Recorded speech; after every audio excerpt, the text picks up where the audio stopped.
Fresh and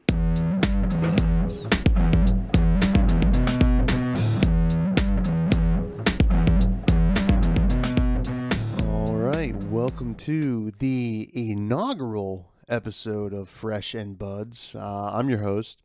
I'm Tom. I guess you can call me Tommy Fresh. Hence the Fresh and Buds. This is going to be a flesh and blood podcast. If I can learn how to talk, we'll get there. I'm sure as we get a few episodes in, we'll learn how to talk even better.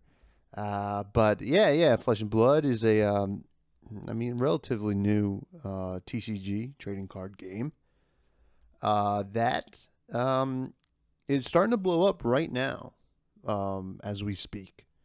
They have a bunch of Road to Nationals events. They had announced a pretty structured competitive play system, which a lot of people were jumping on. And before I get to all that, I guess I'll talk about a little bit who I am and what my background is. I'm Tommy Fresh. I'm the host. The plan for now on this podcast is hopefully get some guests on. Maybe get a co-host at some point. But I wanted to hop on this. I've been playing for a couple weeks now, and I'm kind of obsessed with the game. So I was like, you know what? I have another podcast that I don't talk about nerdy stuff. It's called the Tommy John Show. If you ever guys want to check it out. But I wanted something a little more, streamlined on a single topic, and I also wanted to challenge myself to see how much I can talk. I'm maybe I just really love the sound of my voice, but it is a challenge to talk for a whole episode's worth of content. So we're gonna see how that goes. But yeah, I'm Tommy Fresh, and my background with TCGs is, as a kid, I, definitely collected some Pokemon cards. I wish I kept them, based on how the market for Pokemon cards is right now in the year 2021. However, I did not have the foresight in the late 90s to keep them, which, it's a shame. But maybe one day I'll create a time machine. And with that time machine, I'll go back and probably scare the shit out of my younger self, which would probably create some sort of paradox where my older self would start to feel the effects of being scared like that as a child. But, that's neither here nor there. That's not really the topic of this podcast. But so that's my bad. So I started with Pokemon cards, never kept them. We went over that. And then I did a little bit of Yu-Gi-Oh here and there in my middle school years. And then I did initially start to get into Magic a little bit, Magic the Gathering trading card game, which I still am into in middle school. And then I took a couple years off, and then in high school, some of my friends were getting back into Yu-Gi-Oh, and I was like, I don't really like Yu-Gi-Oh that much. I don't like the gameplay. No disrespect to those who like it. It's just not for me.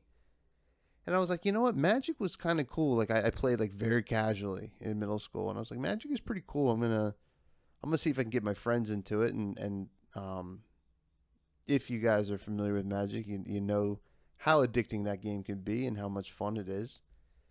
So that was probably around 2009, 2000. It was right around when M10 came out, if you're familiar with Magic. And that's when I really got into TCGs like hardcore. I've been playing Magic nonstop since then. So we're about 12, almost 12 years. I would say actually 12 years at this point. It's August. I started the summer of 2009. It was the summer of 2009. So I played Magic for a very long time. I still do. I still love Magic. But, when this Flesh and Blood game kind of came out, I saw it. I was like, I'm still playing Magic. I'm not really trying to jump onto a new game, but I thought it was cool. Thought it was interesting. I mean, I always had it on my radar to see where it would go. And the one thing about Magic right now is there. I mean, obviously with the global pandemic, there isn't really a um, um, competitive scene outside of Magic Arena, their online client. And I like Arena and all. It's super accessible, and I enjoy playing it. But that's not why I liked TCGs. I like sitting down at a table. I like being social. I like meeting people. I like um, the like zoning in on your game, and like when you're playing on a computer sometimes. I have two screens up right now. I keep looking at both of them, and there's nothing on them other than me talking. But um, it's just it can be distracting. Like you don't. I mean, at least for me, maybe I'm a little ADD, and I'm sure as you listen to this podcast, you'll say, "Wow, Tom really goes off the rails sometimes." That's okay. You know what? We'll get right back on those rails, ladies and gentlemen. We will get right back on them. But but yeah, when I play Arena online, it's like I'm playing on one screen, and then maybe I'm on Discord on the other, and I'm like, seeing what people are saying, and then like I look back, I'm like, oh no, I misplayed or I misclicked, and that's very frustrating. And yeah, and Magic just doesn't have a really structured competitive play thing going on right now, and then it looks like Legend Story Studios, the company that makes Flesh and Blood, saw that and has taken an opportunity to really capitalize on that, and they came up with this great system. Like it's like pumped in a lot of money into the season for their callings, which I guess are the equivalent of a GP. And then they announced national championships, and they had this like pretty straightforward way to qualify for the national champions. You participate in a Road to Nationals event, and if you top four, you qualify. Excuse me. And it got people excited. People started learning the game, and a lot of Magic players started learning it. And I was like, you know what? I'm gonna buy some starter decks, and I'm gonna learn this game, and we'll see what happens. Worst that can happen is I don't like the game. And I bought some Blitz. They're called Blitz decks. They're basically starter decks. Blitz is a format in Flesh and Blood. One of the more casuals is it's like almost like a smaller deck, and it's like 40 cards, almost like a limited deck in Magic. And I bought some of the Blitz decks for Monarch, the most recent set. I got a Chain deck, a Bolton. I got all four. I got Levia, Chain, Bolton, and Prism. And I started playing. I was just go fit. I was like playing them against each other. I learned the rules, and I was like, wow, this game's so much fun. It also ticks some boxes on a lot of what I would like in certain board games. Like Dominion is a game that I really like, and like other deck building games. Why am I? What's the one that it's a lot like Dominion. Ascension, yes, Ascension is the game. And so like it almost feels like you've played a whole game of Dominion Ascension. You've built your deck, and now you have it because you're cycling through your cards. You get a new batch every turn. There's always something to do. The RNG of the game isn't as brutal as Magic. Like in Magic, you can miss land drops. You can get too many land drops, and you could just just get unlucky. Now, there's a certain amount of that in Flesh and Blood, but it's mitigated based on how the game works. Which I'll go over some of that stuff. I mean, this is a pretty much introduction of myself and the game for those who haven't really played or whatever. I wouldn't say that I'm necessarily an expert yet, but I'm thinking about the game all the time. I'm ready to learn. I hope you guys are ready to learn with me. And yeah. I mean, so the reasons I really like this game is, as I said before, it checks the TCG box big time. I mean, I like high fantasy too, and I like the flavor of the cards. It's very cool, and I like the just the overall feel of the game. It feels it's satisfying when you play out a turn. It's very satisfying the way um, it works out as long as you sequenced it right. Which this game is a lot about sequencing. Where Magic is like, oh man, did I sequence that right, or was that the right way to do it? And this, like, you have to think about how you're going to play out your turn, because if you play one thing first and you should have waited to play it second, it completely messes up your turn, and it could cost you the game sometimes. So, yeah, which, I mean, I played a Road to Nationals event today. I'll admit, I got smoked. I don't think it was a lot of misplaying. I had a couple misplays, and we'll get into it later in the episode. But I mean, I'm also still in the budget stage of playing the game. I decided not to splurge on the better cards, but there are more expensive cards, and it is what it is, and they're expensive for a reason, and it's good to see that they are expensive because they are good, right? They're seeing play. Like Pokemon, for example, is like they're expensive because they're rare. Very few are expensive because they're good in the game itself.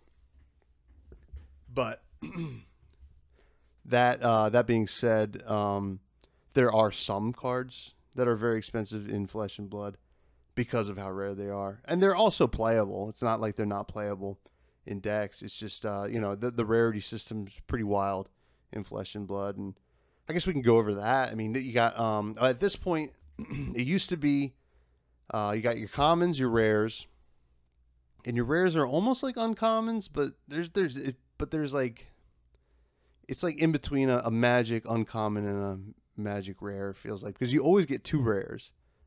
You're never guaranteed like a majestic, I believe they're called. I keep wanting to call them mythics. And in the older sets, they had super rares. It was a purple S at the bottom of the card.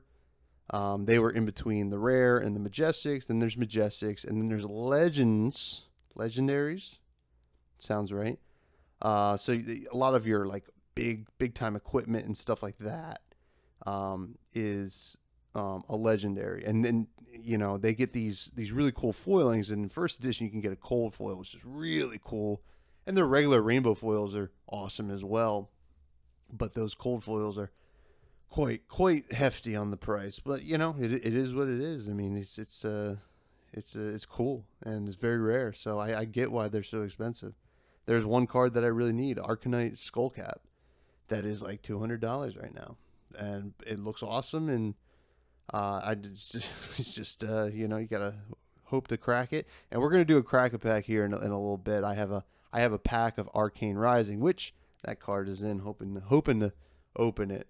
And yeah. So we're gonna have some fun. I'm gonna go over how I kind of evaluate cards, because there is a limited format to Flesh and Blood, which I haven't had a lot of chance to play because I've only really just started. I mean, I've only been focusing on competitive constructed, because that's what the Road to Nationals event was today.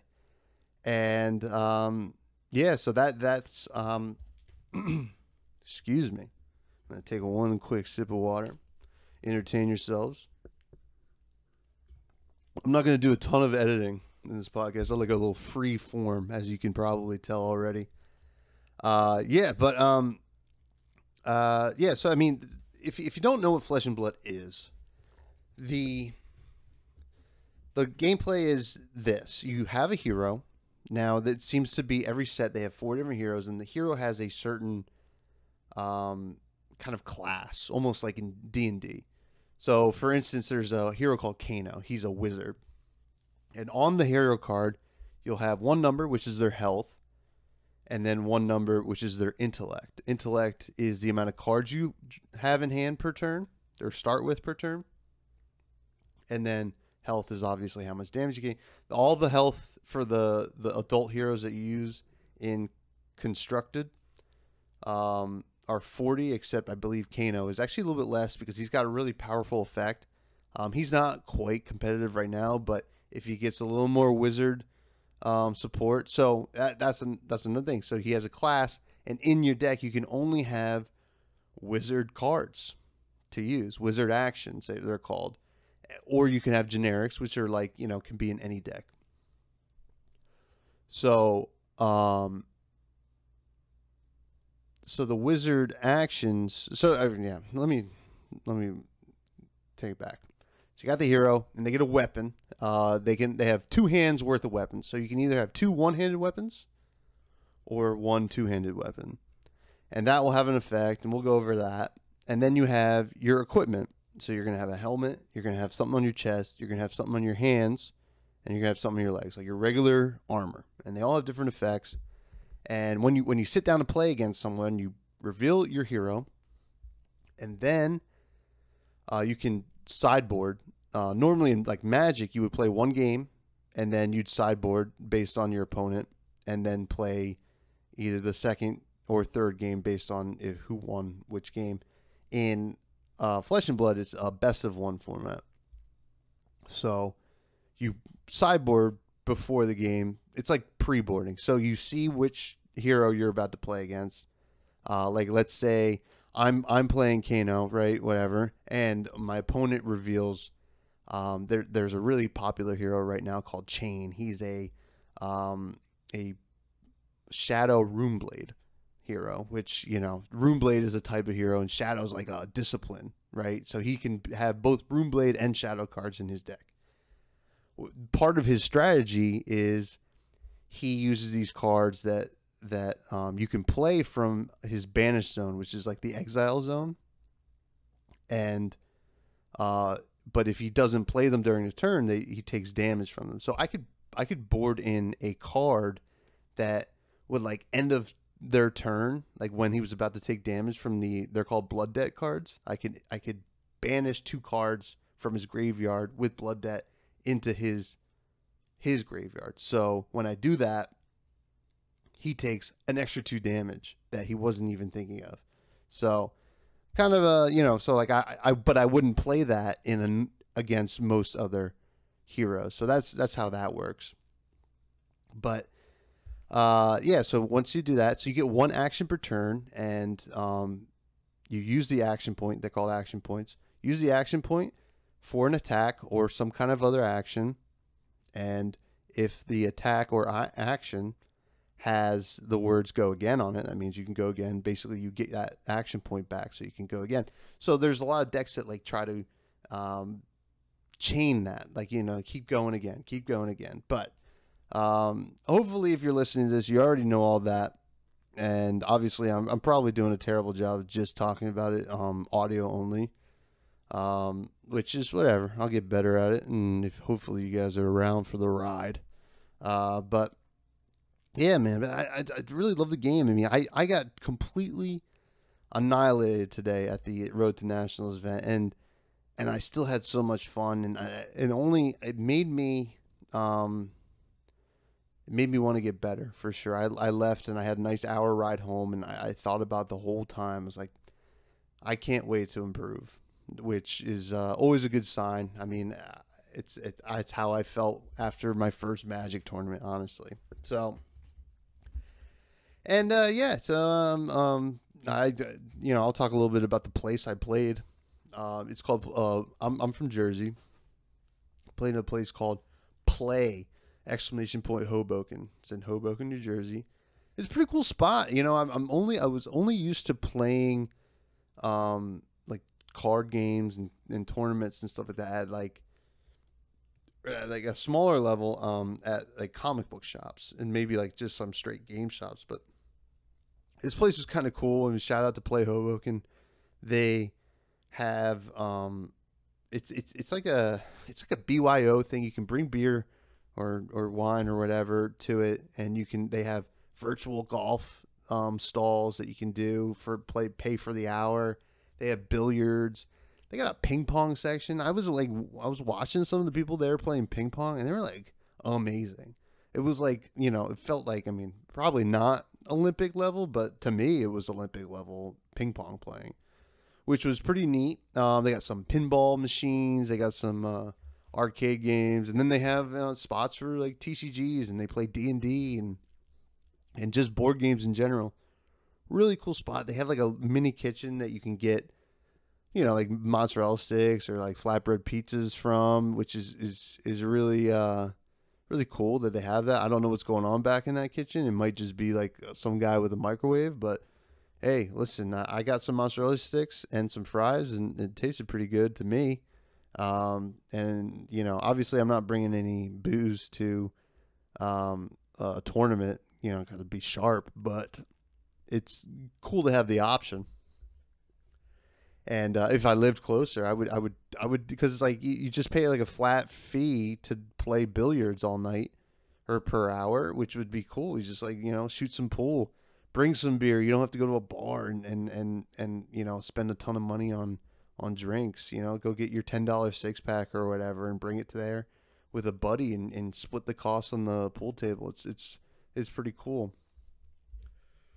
But I digress. I think now's a good time to get into the very first Fresh and Buds Crack-A-Pack.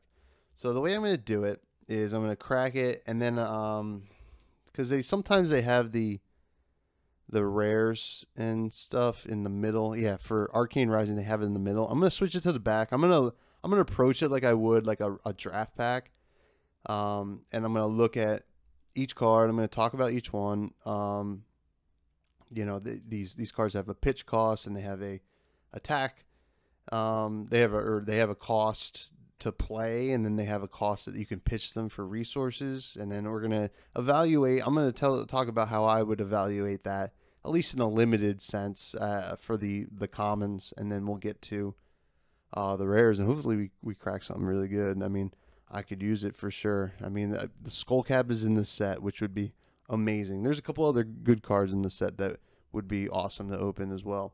But without further ado, let's get into the first Fresh and Buds Crack-A-Pack? Pack-A-Crack. We're not packing a crack, I'll tell you that. But we're going to crack a pack real quick. And I'm going to put this up to the mic so you can hear it. It's the best sound in the world. Oh, it's like, what is that, ASMR? Maybe I'll get a whole new, what's the word, audience? Maybe if I'm having trouble with it because I'm trying to be extra loud with it. But, first of all, let's talk about the packs themselves. They're very pretty looking packs. Sounds like a weird thing to talk about, but it is what it is. So I'm gonna flip the rares to the back. And a token at the back. All right. First out of the pack in our commons is Sun-Kissed Red. And when I say red, there's three different colors. There's red, yellow, and blue, and that means that it basically is an extra indicator as to how many resource points that they pitch for. So red, it's gonna pitch for one. Its cost is 0. It's a generic action, so you can put it in any deck. I think it's gonna start with all the generics. So it's not an attack, so you can't really attack your opponent with this, but it has something going on. I need to get some light in here. Oh, it's fine. So Sun-Kissed reads, gain 3 life. So, it's a little life gain card. If you played a card named Moonwish this turn, draw a card, and Sun-Kissed gains go again. So if I was drafting, right, and I saw this card, maybe I mean, I don't remember what Moonkiss does off the top of my head, but I feel like maybe that would be a cool combo to get going in draft. Correct me if I'm wrong. but I'm not sure. I mean, it's not good enough for constructed. It has a defense cost. It can defend for 2, which isn't the best, right? A lot of the cards are defending for 2 or 3. 3 is obviously better, and you know the 2s. It blocks enough, but it sometimes you just want that 3. You got to have a more powerful effect on the board state. Otherwise, if you're gonna have 2 defense, so that's Sunkissed. And the next card is another generic action, so not another attack. So this is called Lead the Charge. It's red. Pitches for 1. It has a 0 cost again, another 0 cost.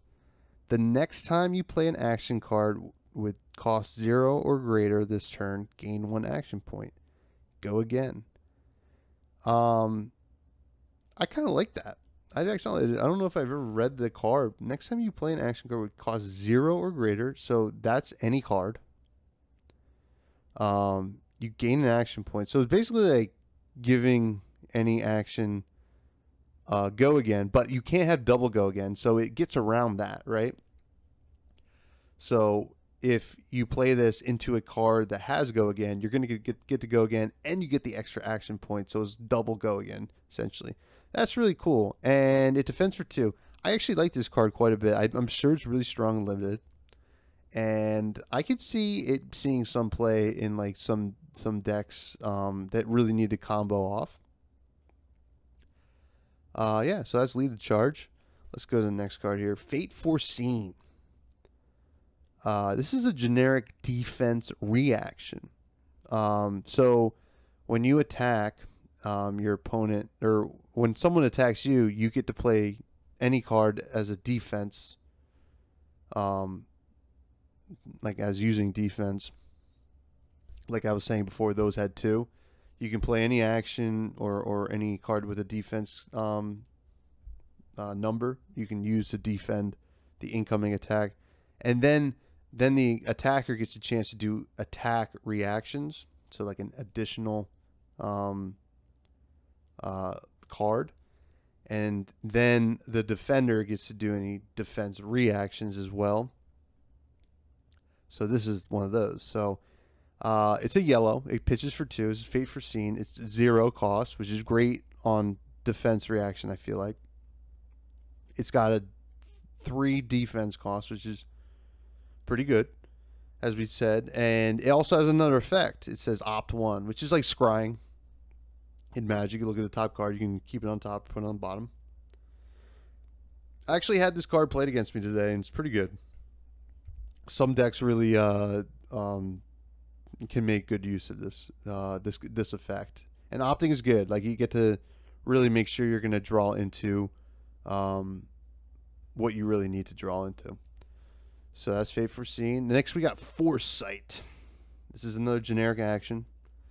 It's a red cost. It gives 1 resource to pitch, and this one costs 1.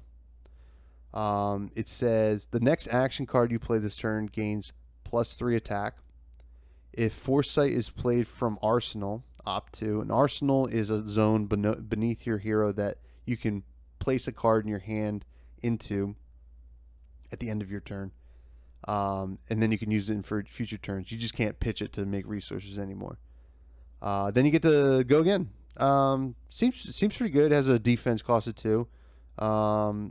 It does say, like, I do like cards that incentivize you to put into your arsenal, because essentially when you do that, you're guaranteeing an extra card in your theoretical hand for the next turn, which is really cool.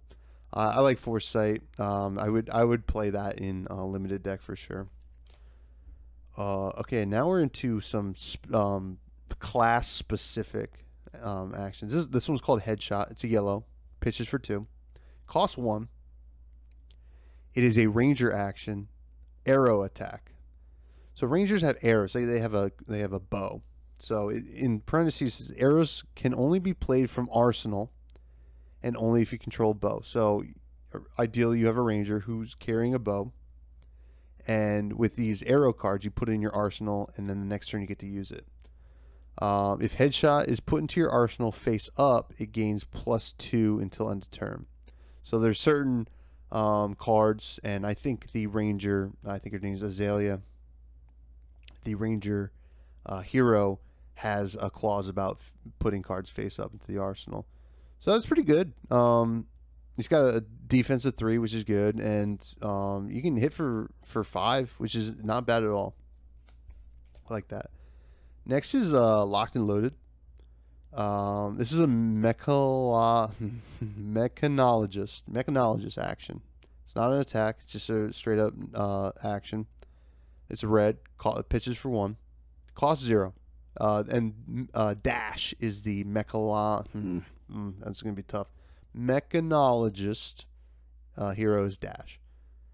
The next mechanologist attack action card you play this turn gains +3 attack. If you have boosted, and that's a something that dash can let you do. If you have boosted this turn, opt 1, go again. I like this card. It seems like if you're boosting up in your deck, I mean, this is gonna be sweet. I don't know if it's good enough for constructed, but I definitely like it in a mechanologist limited deck. And then we got another ranger action. It's another arrow attack. It's called Sick'em Shot. Interesting name. It pitches for 2. Is yellow. Cost 1. 3 attack, 3 defense, and go again. We like go again. Go again is awesome because you can build your turn off of. So I do enjoy that. Next is Scalding Rune. It's a wizard action, which that was Kano I talked about earlier. Pitches for 1. It's a red. Cost 1. Deals 4 arcane damage to target hero. So arcane damage is damage you can't really block with cards. Some equipment will prevent arcane damage. It's like burn cards essentially. So Kano likes to do a lot of burn damage. Paying 1 for 4 damage is pretty decent. A lot of times it can't be blocked, which is awesome. And it defends for 3, which I do like. Next is Read the Runes.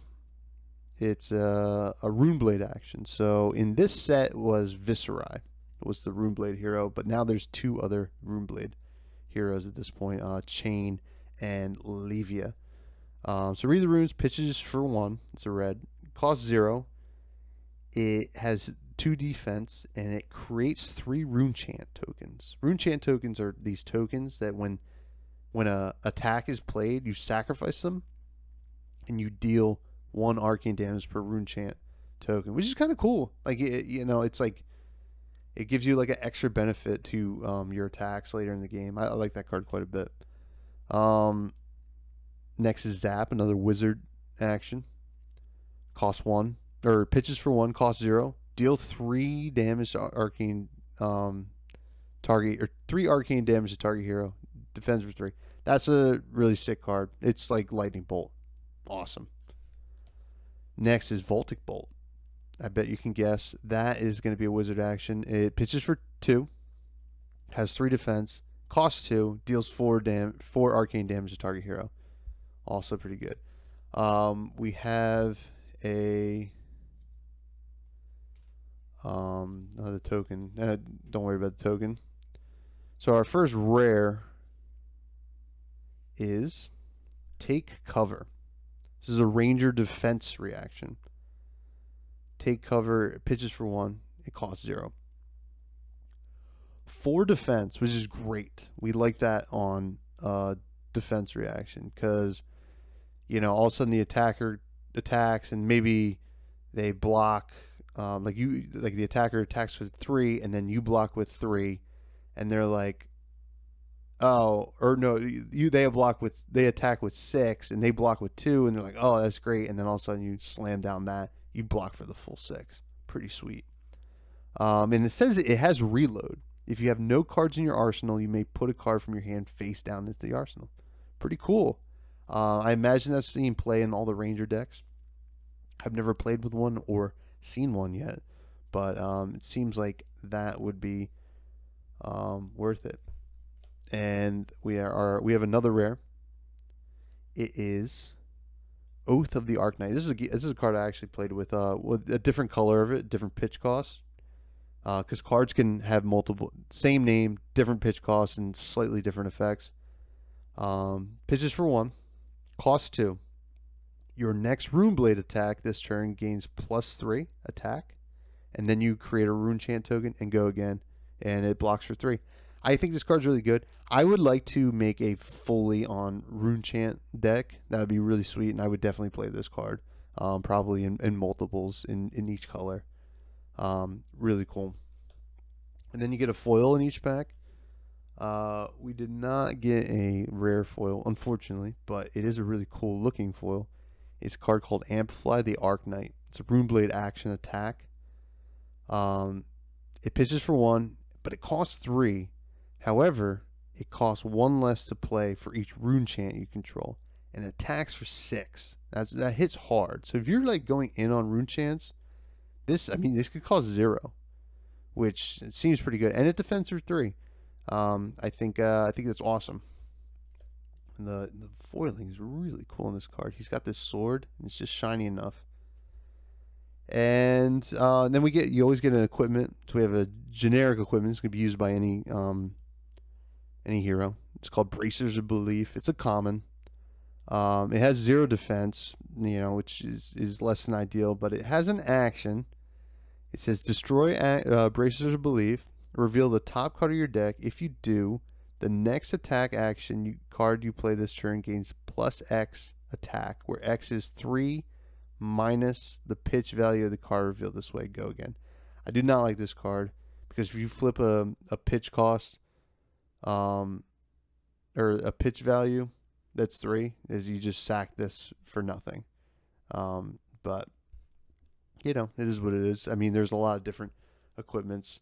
And I don't think you should ever have to play that one. I mean, I guess it could be good. I mean, it's like you get sometimes a little extra juice on an attack. But yeah, that's our first crack pack. And I'm gonna put the rares and foil aside, and maybe I'll do it. I'll just do a giveaway at some point after I open up enough. Obviously, if I open something I really need in my decks, I'm going to keep it, but I'm going to put the stuff that I don't need in a little pile there and give it away at some point, which would be awesome. But yeah, but that's our first crack pack. But the last thing I wanted to talk about for the episode is we're getting a new set in a couple weeks. I believe in a month at this point. Tales of Aria. So we don't know a whole lot about it. It seems to be very magical driven, at least on the flavor side. However, there were three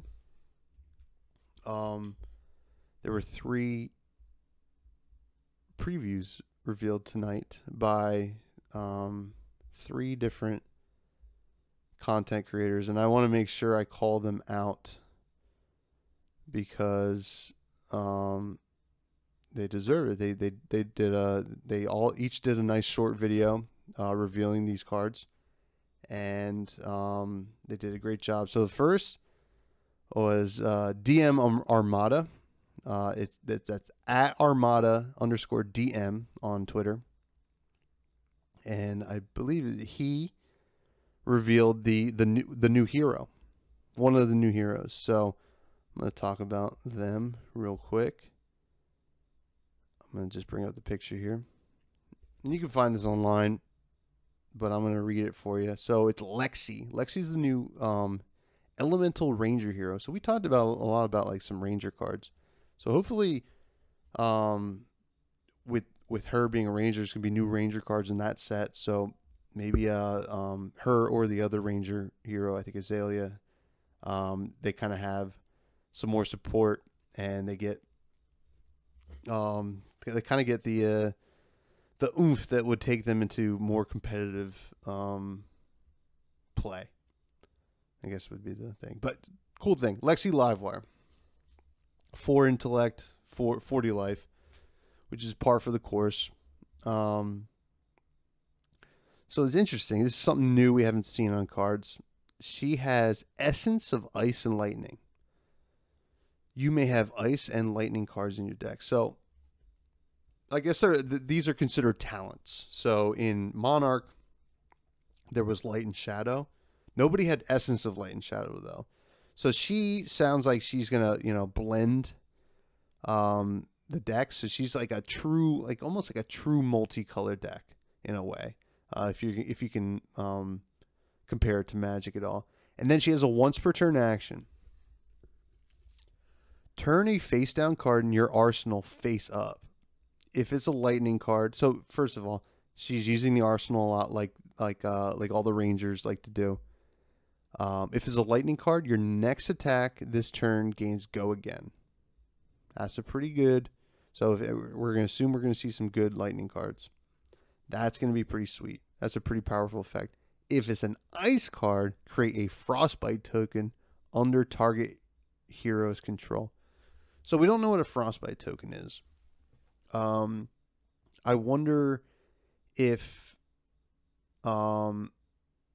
if I were to speculate what a frostbite token would be, I would say that is a token that would prevent one action from having go again for your opponent. So like if something said go again, they don't go again, and they lose the frostbite token, which seems like a really annoying card. But super controlling, which is awesome. So hopefully they don't push it too much, but that sounds pretty powerful. So we did get, well, initially, I mean, on the face, I think this card is going to be sweet as long as it has the right support. I'm interested to see if it can use any of the Ranger cards from Arcane Rising, but we will see. And then they spoiled, and that was from, let's see, I just want to make sure I get the content creator's name.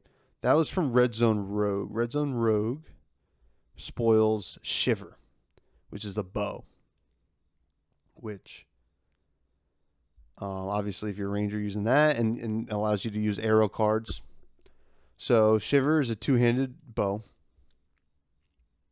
and it has a once per turn instant. So instants can be used at any time, and it doesn't take up an action point. It costs one resource. You may put an arrow card from your hand face up into an empty arsenal zone you control. If you do, choose one. It gains +1 attack until end of turn, or it gains dominate until end of turn. Dominate means that the defending player can only use one card to defend it. Now we just saw something. We saw an arrow card earlier. Let me pick up this pack. I feel like would be good with this. So headshot. We were just talking about headshot, right? That arrow that said, if headshot is put into your arsenal face up, it gains +2 until end of turn. So if you had this in your hand, right, and you did the instant, you would place it face up. So that would automatically make it have 5 attack. So it had 3 initially, gets +2 from that effect, and then you can give it either +1 or dominate. Seems like a pretty good combo there. I don't know. You guys sound off in the comments. I mean, I'm liking it for sure, dude. But yeah, so I mean, I think obviously it has nothing to do with lightning or ice or fire or lightning or Jesus Christ. I'm already, yes, lightning or ice.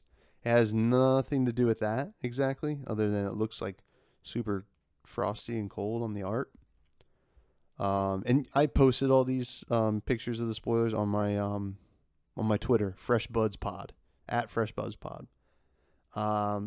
Seems sweet. We'll see. I mean, I almost like that better with Azalea. I mean, obviously it's probably fine with Lexi, but I do like that bow with Azalea, which is kind of neat.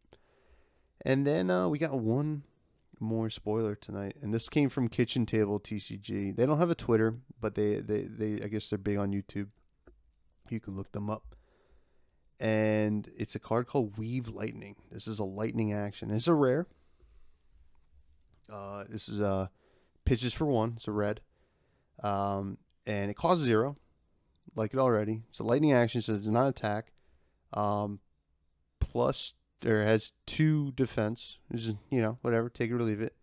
And its text says the next lightning or elemental attack action card you play this turn gains +3. If it's fused, it gains go again. Now, we don't know what fused means. However, I imagine it's going to be a big part of this lightning and ice jaundice going on. Which means this card's probably, even if you flip that up in Lexi's arsenal, all right, because it's a lightning card, your next attack's going to go again anyway. So it doesn't even have to be fused. But, so let's say you flip over Weave Lightning in Lexi's arsenal. Your next action is going to get go again. And it's going to get +3 easily. Pretty sweet, honestly. I think this seems like the kind of card that's going to really fuel this Lightning and Ice card, or Lightning and Ice deck, or just elementals in general.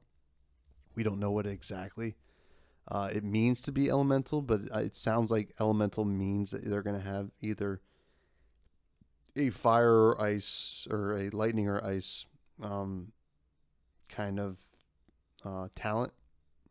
So be interested to see. It's all very exciting stuff.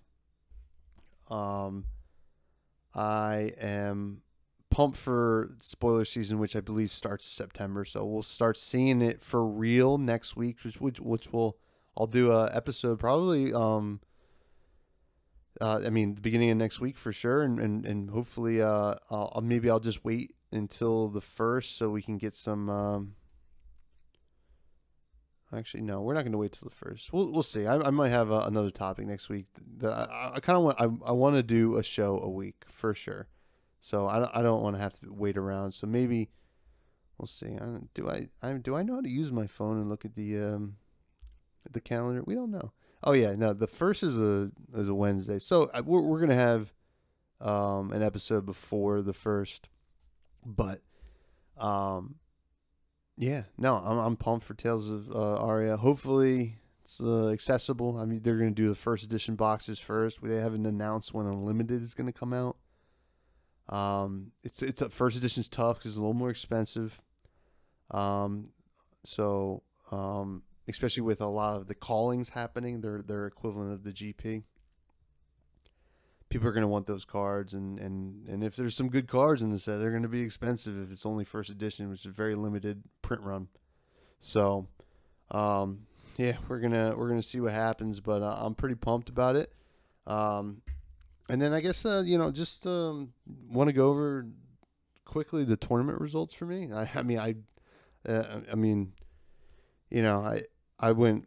lost every round, guys. I'm gonna be honest with you, but first event came with a budget deck, played pretty well, only made a few mistakes. My only real mistakes was not reading my opponent's cards as much, and also believing one of my opponents who gave me a ruling on a card, and it turned out to be wrong. I was like, oh, why am I playing this card if it's that bad?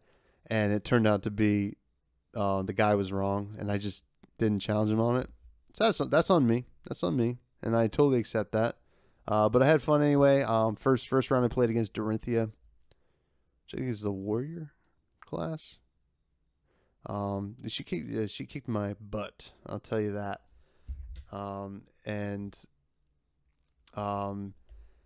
It's a cool deck because it just overpowers you so quickly, and I just couldn't get a real foothold against it. I was playing Chain. And then I played against Bravo, which is another kind of it's a dominate deck, basically. So they get you on the back foot and they don't stop beating you. until you're beaten into a pulp. But that game was pretty close, honestly. If I had defended with one more card at the end, he had a nice attack reaction. I would have survived, and I would have had a big turn the following turn, and I probably would have won. I didn't count it out, but for the sake of the podcast, I would have destroyed him, honestly, if I just did that one thing differently. But yeah. But yeah, no, he beat me. But and then I played against two Katsu decks, which is a ninja deck. And that deck was more of those losses were more of me misunderstanding how his cards worked, or their cards. I played against two people that played the same deck. I should have read the cards a little bit better. I let things slip that I shouldn't have, and I could have done something differently. But you know what? At that point, I was already out of any chance for top 8, so I was just trying to have fun and focus on my game. Maybe I was focusing on my game a little bit too much, but they were still close games. I'm sure if I had paid a little more attention to how their cards worked, I could have won. But but I didn't, and it's not really an excuse.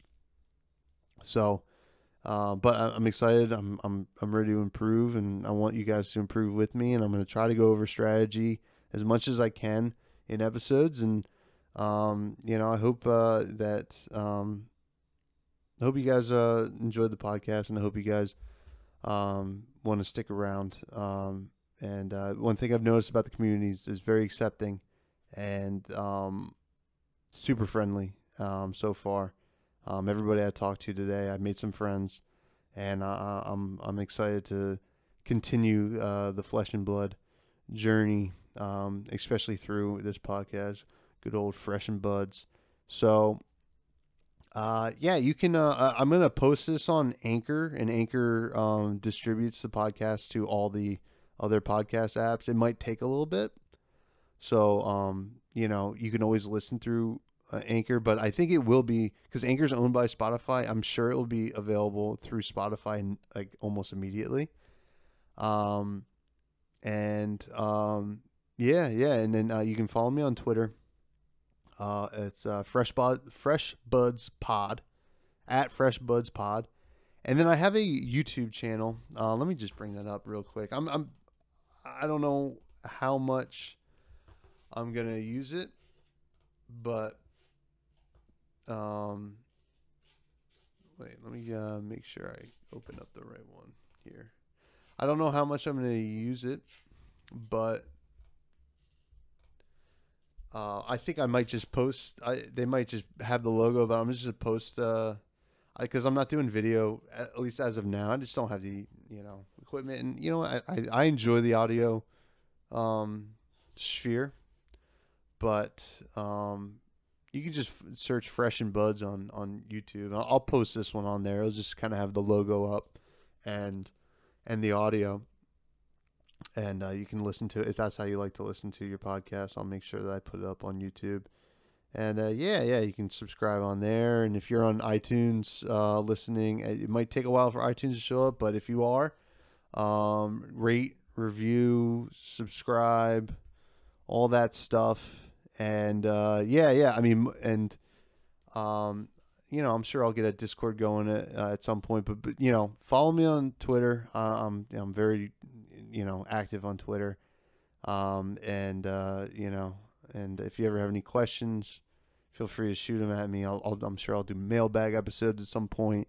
And if you want to, I mean, if you know someone who wants to go on the podcast, or you want to go on the podcast, I'm not opposed to it. Hop on. We'll do this virtual, and I just like talking shop, honestly. And I have to reiterate, I think this game has a bright future. They have a lot of space to grow, and they're off to a hot start, especially in the competitive community. And I think a lot like Commander or EDH in Magic, even the idea of having your own hero where you build a deck around it is like a Commander is pretty exciting for even the more casual players. And and I hope to see this game grow because I enjoy it quite a bit, and I like everybody that I've interacted with so far. But yeah, um, that has been the first episode of Fresh and Buds, and I'm trying to think of a way to kind of end the episodes. I was thinking like anecdotes. I'm a big limited resources fan. Magic, Marshall Sutcliffe, and LSV, and I like their sign offs. I won't do like the quick pause of like the show's over. Here's a sign off. I'm gonna do more of a just probably like an anecdote to kind of send people on their way. But I don't even think of one. What kind of podcast host am I? I just I'll talk about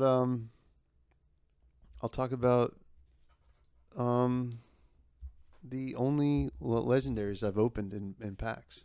I have my binder right here. You guys might be interested to hear. I mean, it's not the legendaries I want. I need the Arcanite Skullcap badly. But, all things considered, I think there's one card. So I have a Skullbone Crosswrap, which is a legendary ranger equipment for the head. So it defends for 1, which is fine. Once per turn action, turn a face down card in your arsenal face up, opt 1, go again. So that is already good with ranger cards, obviously. It's got Arcane Barrier, which you can pitch. You can pay 1 resource to prevent 1 arcane damage. And then it has Blade Break, so if you do defend with it, you got to destroy the card. And then my first legendary that opened was Teklo Foundry Heart, the Mechalogist equipment. It's chest. Has nice 2 defense, which is great for an equipment. With Battle Worn, so as it each time it takes each time it blocks, you just put a -1 counter on it, so it can only block for 1 less the next time. But it has a once per turn action. Banish or pay 1 to banish the top 2 cards of your deck. Gain 1 resource point for each Mechalogist card banished this way. Activate this ability only if you have banished this or boosted this turn. Go again. So this is for the boosty decks. So those are my 2 legendaries. So, I've thought about building the Ranger deck. I'm going to wait till Tales of Aria.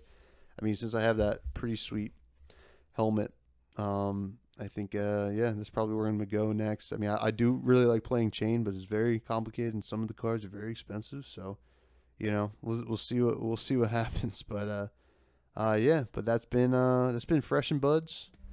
I'm Tommy Fresh, and you guys are my buds. See ya.